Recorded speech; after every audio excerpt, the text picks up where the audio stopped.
Ladies and gentlemen, boys and girls of all ages, have we got a show for you tonight?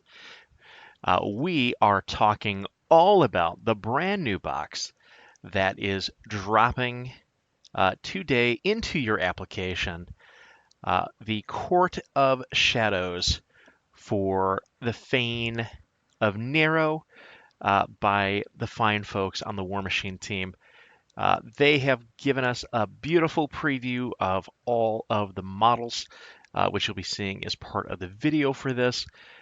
And we are going to be going over a bit of the stats and kind of how these pieces are going to fit into your army as you bring into your homes and into your hearts Horkos,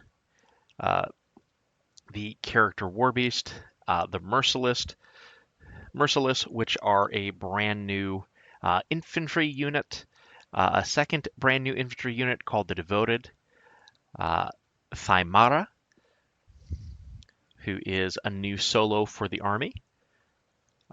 Speaking of solos, we also are getting Lesser Eldritch, and the Keeper of the Court of Shadows, the Archont himself, Vorsalis. Really cool looking army. Really amazing paint job by the studio. Again, looking forward to painting up these models. If you have not seen, the Extreme Sculpt for Vorsalis is going to be part of this month's the month of August, which is rapidly approaching, My Mini Factory for Warmachine. So if you're not part of the Warmachine 3D family, now's a great time to jump on. You'll get the extreme variant of Vorsalis in the August release, along with a bunch of Grimkin terrain, and you'll get the Fane of Nyrro objective markers, which is a really fantastic looking set as well. But on to what we're here for. Let's talk about Court of Shadows and all of the fun stuff that you get in Court of Shadows. So the first thing I'll talk about is the caster.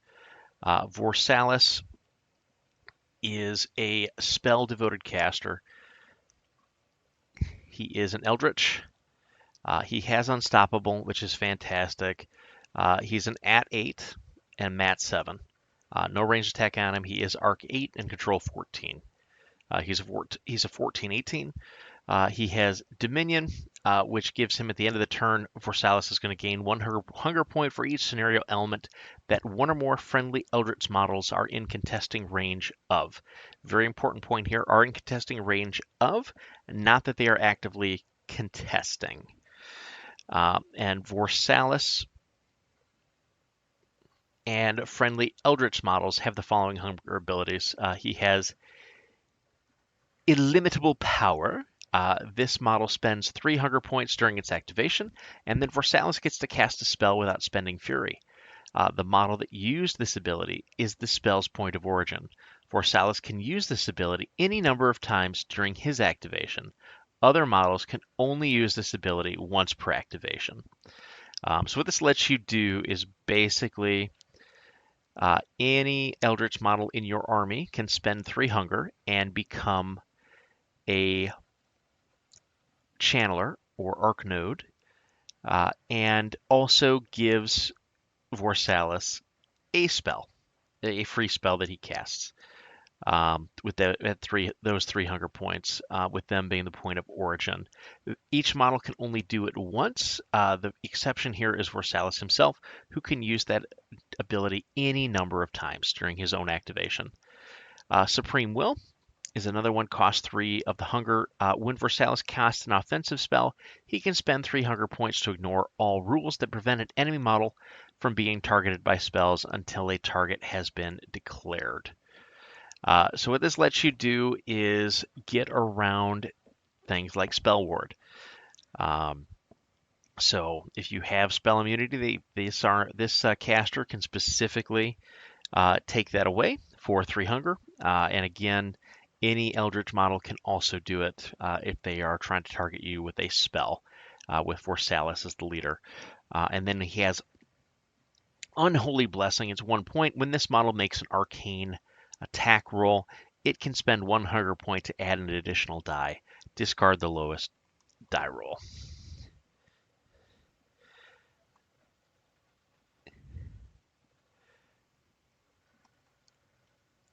And you discard the lowest die roll.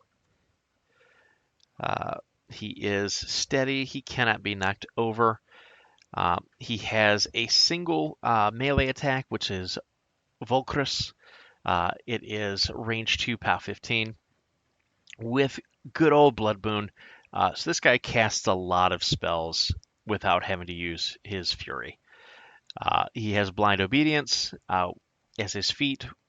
His feat is non-leader enemy models cannot target Vorsalis with attacks for 1 round. When Vorsalis directly hits an enemy model within his control range with an attack this turn, the enemy gains inconsequential until the end of the turn. Inconsequential model cannot score or contest scenario elements. So again, we have a feat-based removal of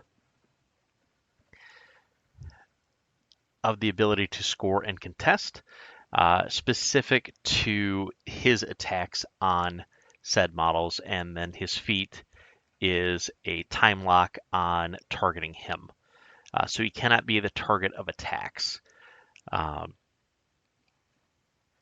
So there's some interesting things there with that interesting feat. Spell list wise, he has Arcane Winds, which is a cost 3 self turn spell.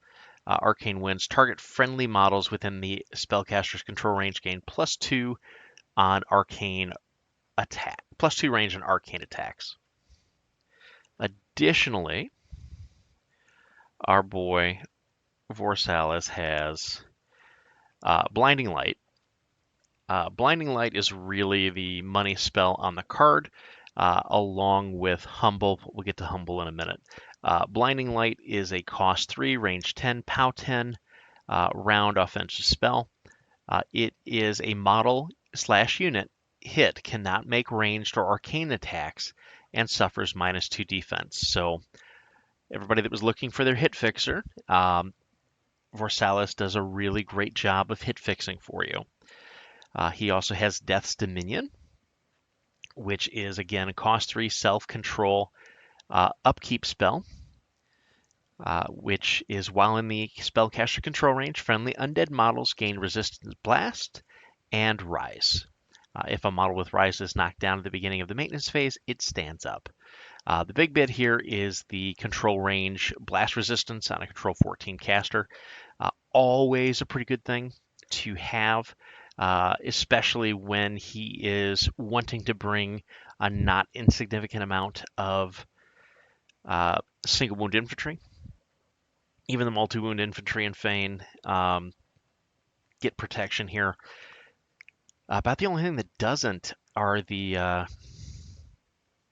war beasts themselves. So interesting bit of dichotomy there, as it is with them. And then Humble, again, another super money spell. Cost 4, but again, remember, really it costs 3 hunger. Range 10, goes for the round. It's offensive. Humble, target enemy model unit hit cannot run or charge, and cannot use special attacks or special actions. So yes, my friends, we have Aslanav's feat turned into a spell. Quite powerful here. Humble and Blinding Light are some real pieces of control. And I know we've said this like with every caster that has any type of control elements. Most of those have turned out to be duds. I don't know that this is going to end up being a dud. We will see. We will see. Humble looks really good. Looks really good. It looks really good when I can pay 3 hunger for it. And Arc it. from my little Gribbly guy with no repercussion other than I've lost 3 hunger. Uh, he's got Perdition, so a way to speed up the battle group, which again, you should know what Perdition does, but if you don't, it's cost 2, range 10, POW 10. When an enemy model is damaged by Perdition, immediately after the attack is resolved, the spellcaster or one model in its battle group that is currently in its control range can advance up to 5 inches directly towards the nearest enemy model. A model can advance as a result of Perdition only once per turn. So again, keeping with the control theme, he's able to speed up the battle group a bit, which is not insignificant. Again, these are speed 7 base models we're talking about. This is before any marked target, not marked target, any before any I can't believe it's not Hunter's Mark from the Fane Stalkers to give them additional charge distance before any for any bloodthirst. Perdition gives potentially 5 additional inches of movement on one of the battle group pieces. Really nice spell here for certain. So, and it's a POW 10. You can do some fun things with it, as we will see here in a moment. We also have access to Wither. Wither is a cost 3, range 10, AoE 4 that lasts for the round. It is offensive. Wither ignores friendly faction models when determining which models are hit by its AoE. Model units hit suffer -2 to melee attack damage rolls. So essentially a plus armor spell for you for the army by reducing the opponent's melee damage output by 2. And again, it's model unit. So all of these spells are enemy model unit. So Blinding Light, model unit. Humble, model unit. Wither, model unit. The only thing that is very specifically individual model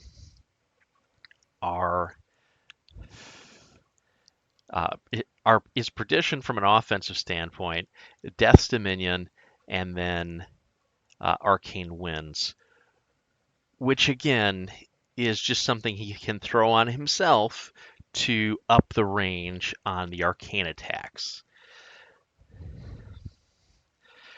The fun part being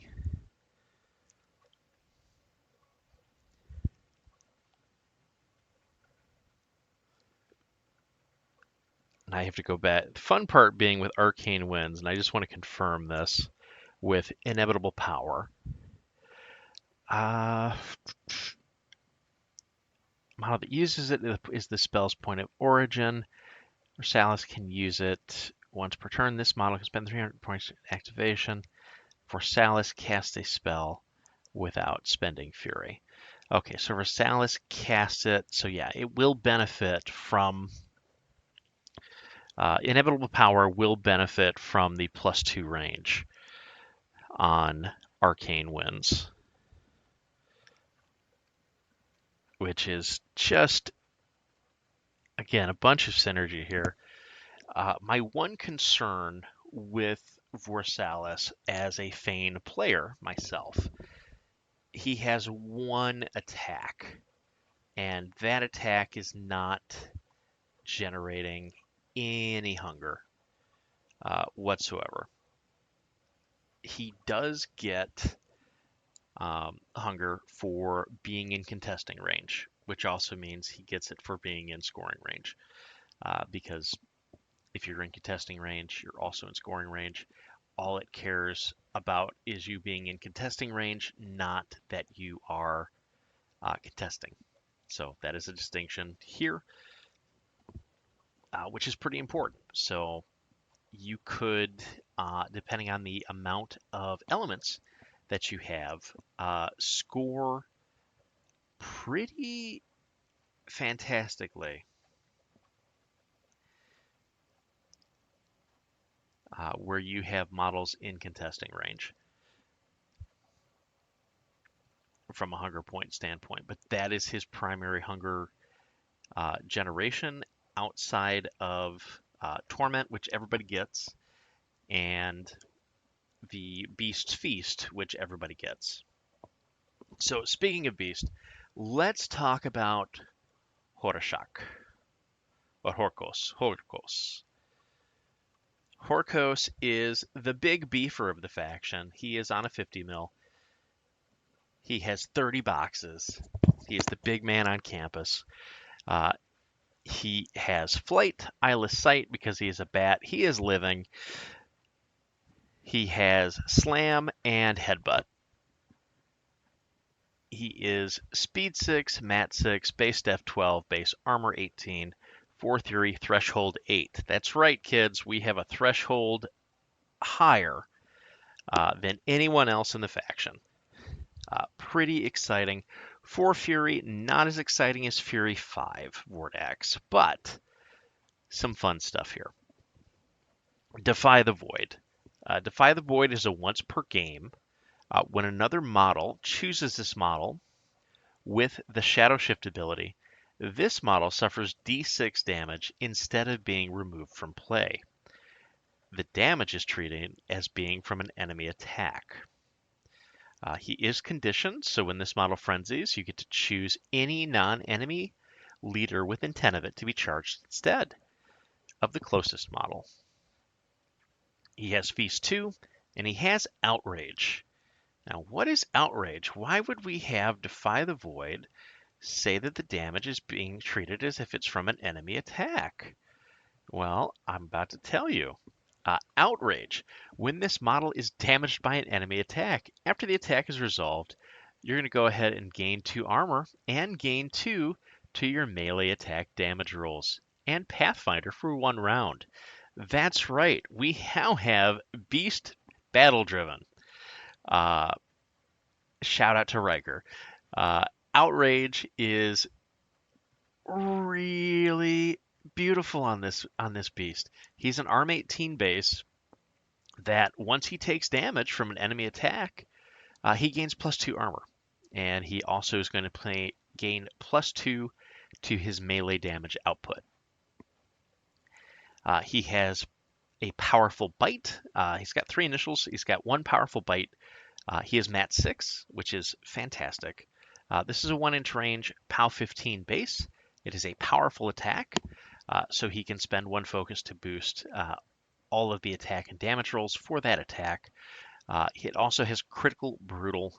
So again, crit brutal is on a crit hit, gain an additional die on this weapon's damage roll against the target directly hit. So can do some really nice output. Again, under Outrage, this is going to be a POW 17.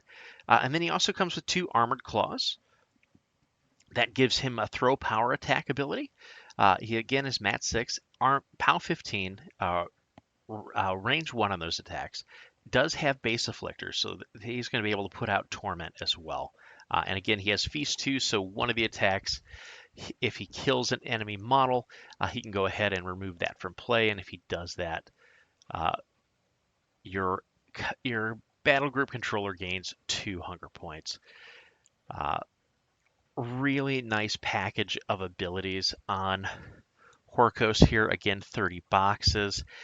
Let's talk about Animi, because the Animi is always important. And our boy has Indomitable. Again, cost 1 self for the round.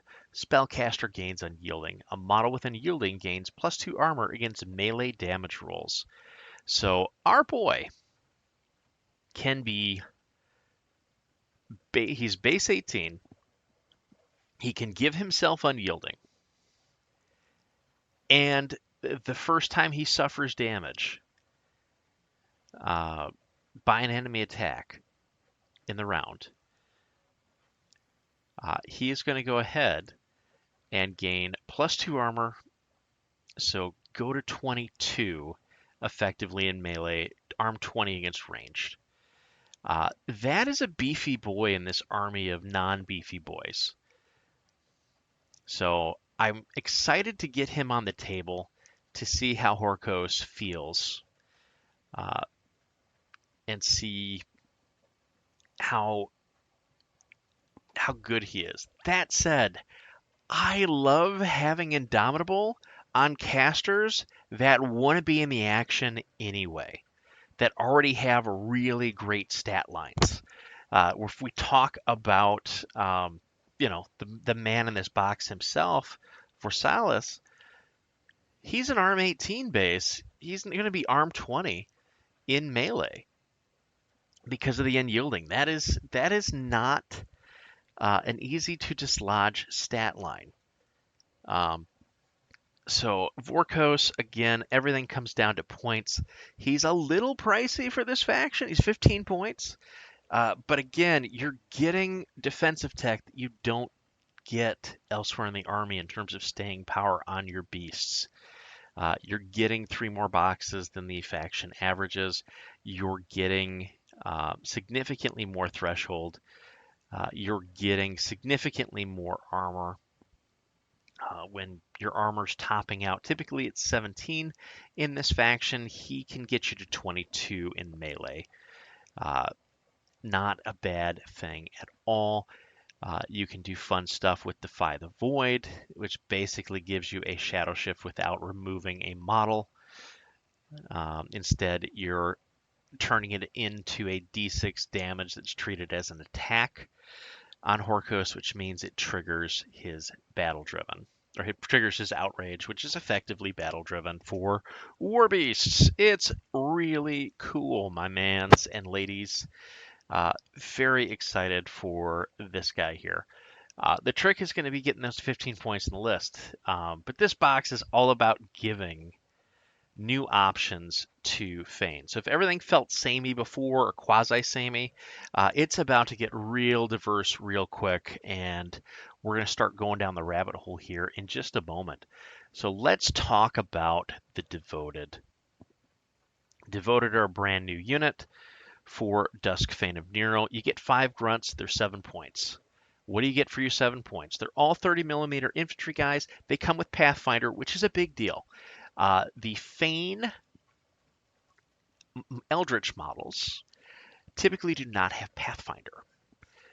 These are not Eldritch, so they will not get to do fun things in this box with Hunger or with our friend Hysene.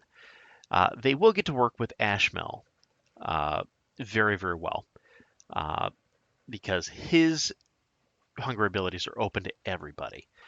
Not so much the other two. All right. So they are Pathfinder, they are Stealth, they are Undead. They come with 2 new rules. They have Dark Consecration and Ensnared Souls. Or Ensnared Soul. Dark Consecration states that when a grunt in this unit is removed from play by the Shadow Shift ability, grunts in this unit gain +2 to attack and damage rolls for 1 round, and each grunt in the unit can make a vengeance move during its next maintenance phase. Each model making a vengeance move can advance 3. After all the models in the unit have moved, each model can then make 1 basic melee attack. A model can only make 1 vengeance move each turn. So, long story short there, if you use this Devoted unit to Shadow Shift to, they basically go Super Saiyan because one of their kin was chosen to be the sacrifice, and they want to be the sacrifice. So the whole unit gets super excited. They get bloodlusty. They get +2 melee to their attack and damage rolls for the round, and then they're going to get vengeance at the start of their maintenance phase. So, and you're the one that's controlling this because of the Shadow Shift. So now the opponent has to think about this unit, which is Speed 7, by the way. Speed 7 base. The Speed 7 unit that you have Shadow Shifted to is now going to get a 3-inch Vengeance move, and then be able to charge 10, threat 11 off of that. So really it's a 14-inch charge because of that Vengeance move that you can set up with this. So Dark Concentration lets you be super tricky. Now, the attack you're getting, it's base mat 5, POW 10. So when they power up, they're going to be, 7 12s. I mean, mat 7 is great, but again, they're single attacks. You do get 5 of them, but only 4 are ever going to be charging out because of Dark Concentration. But the slightly cooler ability, and the reason you want to Shadow Shift to these guys anyway, is when this model is removed from play by the Shadow Shift ability, a friendly Eldritch Leader model gains 1 hunger point. So here we have a unit that gives hunger by you using your hunger abilities, which means when you Shadow Shift to the Devoted, you get a rebate. So it costs you 3 to do it, you get a 1 cost rebate back to you. So it really costs you 2, but you do have to have the 3 initially to do it. So it does open up some very interesting lines of play across the entirety of the faction. So I think you're going to see Devoted. I know I'm putting them in my lists.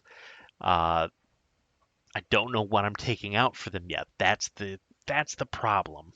But the Devoted are really cool. I like what they're doing here. I like the fact that when I Shadow Shift to them, I get a rebate. I like the fact that when I Shadow Shift to them, I power up the unit to do some different things.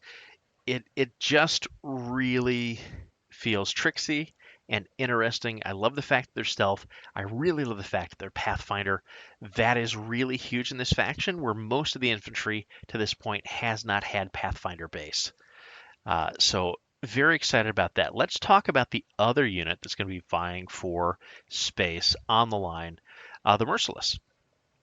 Merciless are cost 7. They are again 30 millimeter bases, undead, Pathfinder, ambush. So we finally have an ambush unit, and they have combined melee attack. They have cleave. Cleave being the infamous ability that when a model destroys one or more enemy models with a basic melee attack during its combat action, immediately after the attack is resolved, the model can make 1 additional melee attack. This model can only gain 1 additional melee attack for each cleave, from cleave each activation. They all have blood cleavers, so I believe this is the first model ever with cleave that has a cleaver as its weapon. They're really cool hook swords too. Like, these cleavers are really cool looking. They're a reach 2 weapon. This unit is base mat 6. It is POW 12. It is also speed 7, def 14, and arm 13. So really a strong unit here. I'm excited for these guys. They are single wound, but you get combined melee on them with reach, a base mat of 6, and a base POW of 12. In an army that has been struggling to really hit things consistently, I like the fact that they can self-mat fix and self-damage fix. I think you're going to see Merciless. I don't know how many you're going to see in lists, but I do have plans for several. I think they play incredibly well with Vorsalis, because, again, Vorsalis is bringing a lot to the faction in terms of his ability to help with the hit fixing as well. So really, really fun unit here.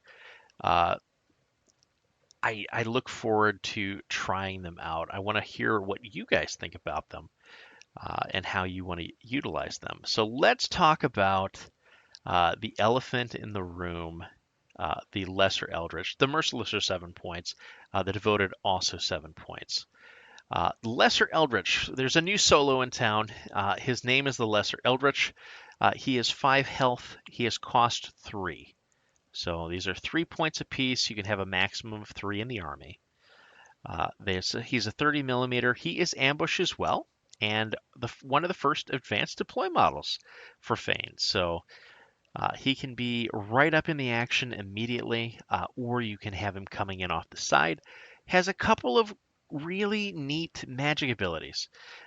No weapons, just magic abilities. He has Blood Shift, which is a star attack, range 6, place an enemy non-leader model hit completely within 2 inches of its current location. A model can only be affected by Blood Shift once per turn. So again, we have ways of moving the opponent around. It's a place, which can be very powerful, depending on what you're hitting. As long as it's non-leader, you can do it. And as long as the model has an ability to be placed. It also has Visions of Torment. An enemy model within 10 of this model suffers the Torment continuous effect. Okay, neat and all, but don't we already have things that do this? Yes, but we don't have something that does this yet. I'll give you a hint. If you're a low mat faction with high value attacks, what do you want the most? You want rerolls, and now we have them. Puppet Master, range 6, target friendly model unit. If the target model unit is in range, you can have one affected model reroll one attack or damage roll. Then the Puppet Master expires. Puppet Master lasts for 1 round. And they have Repo 3. So yeah, there's hit fixing in this faction now. It does cost 3 points a pop. You can have 3 instances of it in the army for 9 points. You're taking 1 immediately. I don't know you're taking 2. I might take 2, but it's finding the points. It's the issue with this faction is finding the points for those and seeing where and when you need the rerolls. But if you want to spend 9 points on it, you can have 3 Puppet Masters, and I think there's some lists that are going to want that. Yeah, the Lesser Eldritch are very interesting. Puppet Master is incredible in a faction whose main balance point to this point has been its weak mat and rat stats. And giving some rerolls gives you some better certainty.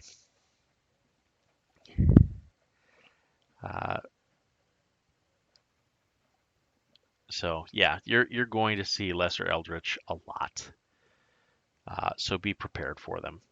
Speaking of solos, to close out our Court of Shadows box, let's talk about Thalmara. All right, Thalmara is a cost 5. She is the Mistress of the Damned. She is an Eldritch solo. She is a really cool model. Basically, just this crazy Banshee spirit that just looks very, very cool. I love the ethereal paint job they did on her.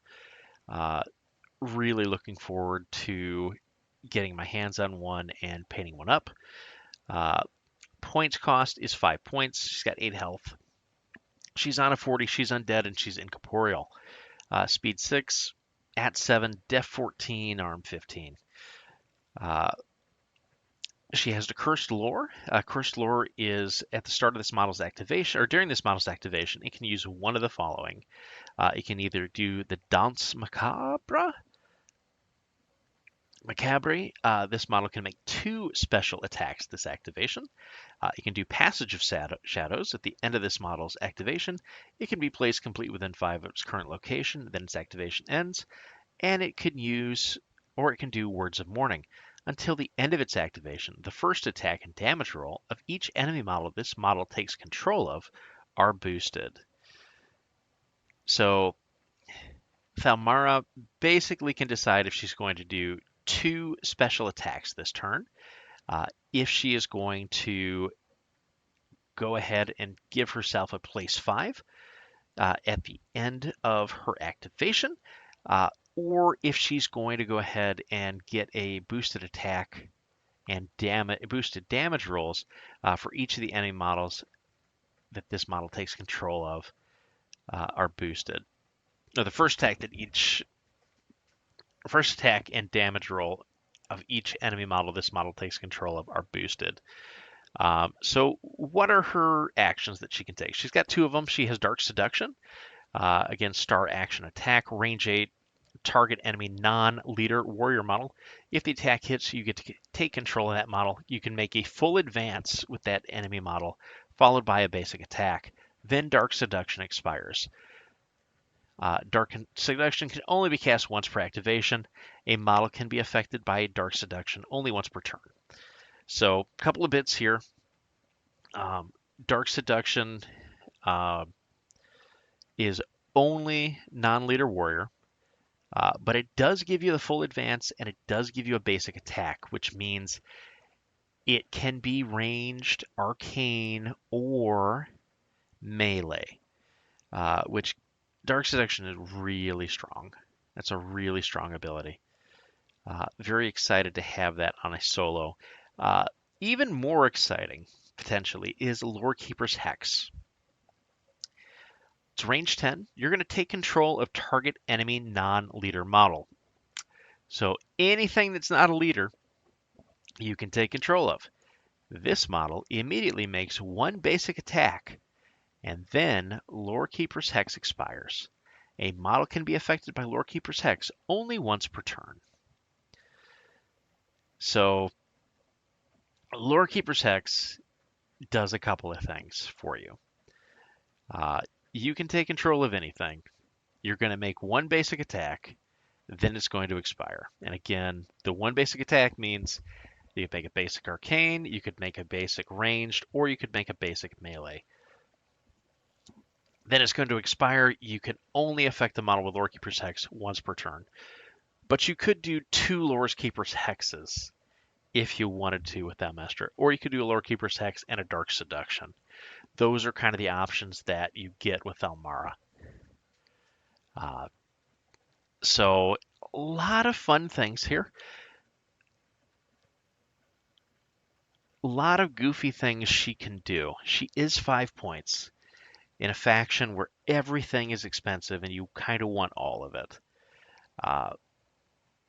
The other interesting bit with this box as a whole, as we sort of talk about it, is the amount of additional defense that this is bringing into the faction. Merciless are def 14. Devoted are also def 14.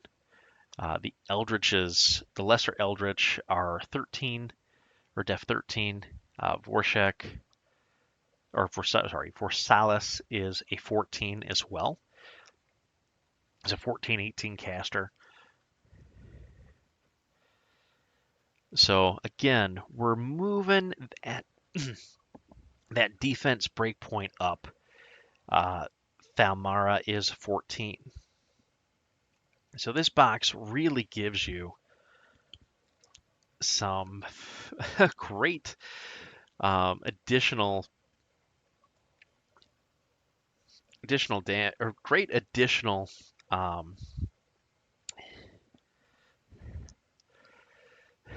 defense averages to really sort of move the break point of the army upwards.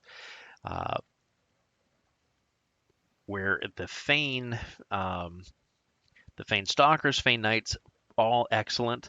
However, their defense was kind of their weak spot. Now we've got some single wound infantry that are filling in that high def role, which is very, very helpful.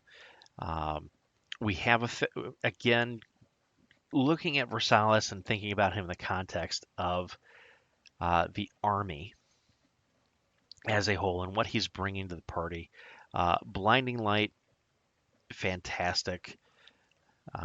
Again, being able to stop ranged and arcane attacks, but more importantly, having a hit fixer in this army is huge. Blinding Light is a great one.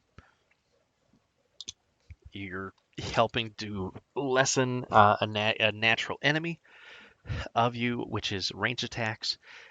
You are lowering defense. It is model unit. It has a great range on it, 10 inches. You can turn any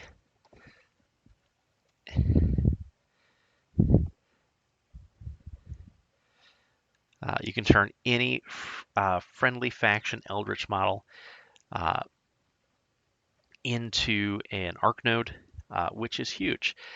Uh, the one bit to remember, though, is that the Merciless and the Devoted, your cheapo infantry, or not really cheapo infantry, but your higher def infantry here with Pathfinder, are not Eldritch. So they do not get to arc. They do not get to be your channel point. Neither do your beasts. However, your lesser Eldritch and your Fanes can be. So this is where the fun part of the list building comes in. With him and elsewhere in the entirety of the faction. Horkos, again, can be even more protected with Versailles, because, again, Horkos is going to be an 18, can be a 20, with Indomitable can be 22, with Outrage.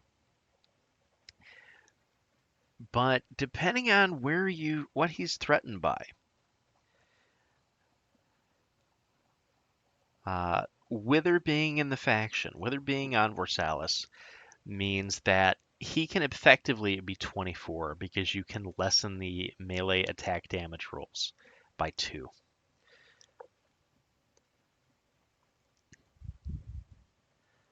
And because models hit, its models unit hits suffer -2 to melee attack damage rolls, this can affect a lot of stuff really quickly. Particularly with your targets, it's something that people have to consider when they're taking the AoE. Again, no damage on it, but it's an AoE 4, range 10.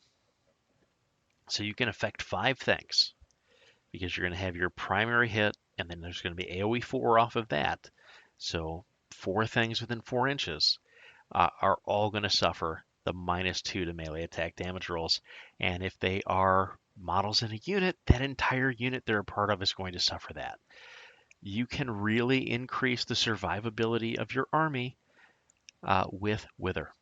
And again, you can cast Wither for free with 3 hunger. You've got a lot of ways to utilize hunger with him in very interesting ways. The concern that I have with him is Fane typically has needed their casters to be real offensive rock stars. He is not a real offensive rock star. He's got Perdition, which is cute. That's his offensive spell. That does damage. Everything else is about mitigating damage.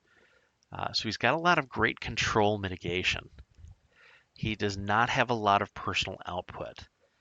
Again, Versailles is rocking a single attack, which is a Mat 7 POW 15. That's nothing to squinch at, for certain. You know, he's a POW 15. He's reach 2. He's got Blood Boon. You're getting a free spell off of it. And he's Arc 8, so he could make 8 attacks in melee if he really wants to, which is just really going boss mode. But Realistically, is he going to make 8 attacks? Probably not, unless there's an assassination run involved. His personal threat is 6 inches. I'm sorry, he's speed 6. He's going to charge 3, 9, 9, reach 2. He's going to threat 11. So with a perdition, we can up that 5 inches. So 11. He can threat. He's got a 16-inch on him. He is unstoppable. So there's some fun tidbits there.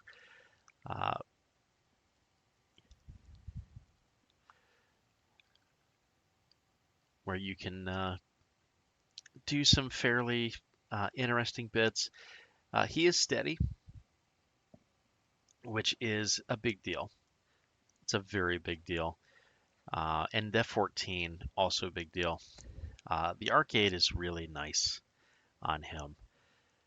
I don't know that he's going to be able to close out a game in the way that Ashmill or Hysene can, and that's my concern with him. My concern is when you're getting ground out. That said, I think what he really wants to be doing is ensuring that his army stays alive. So a lot of what he's going to be wanting to do is getting Withers out, Humbles out, and Blinding Lights. Anything he can do to minimize the damage on his army and around is going to be critical for making him work. And I think his lists are going to look very different than the standard list because of it. Again, Horkos is also kind of playing into this stay theme. Being able to get his armor up that high effectively in melee is not something that we're used to in Fane to this point. The Devoted are a super tricksy unit, as we've talked about. I really like conceptually what they're bringing to the table. It'll be interesting to see how it plays out. But I love having access to Def 14 in an army where you don't have as much Def 14 outside of War Beasts. It really is a strong breakpoint since January in terms of how the dice fall, how they can play into things a little differently. Really makes for an interesting army. And again, it's Snared Soul, meaning if you're shadow shifting to it, you're gaining a hunger point back, so you're getting a rebate on your 3-cost shadow shift.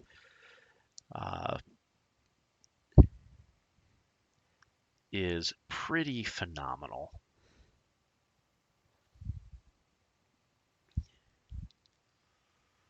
And then the Merciless, I think, are a unit that are going to play far better than they read. The fact that they're ambush, already fantastic. The fact that they are combined melee, also really strong. Base mat 6, speed 7. A lot of great things here. Their weapons are magical. Like, there's just a lot to love.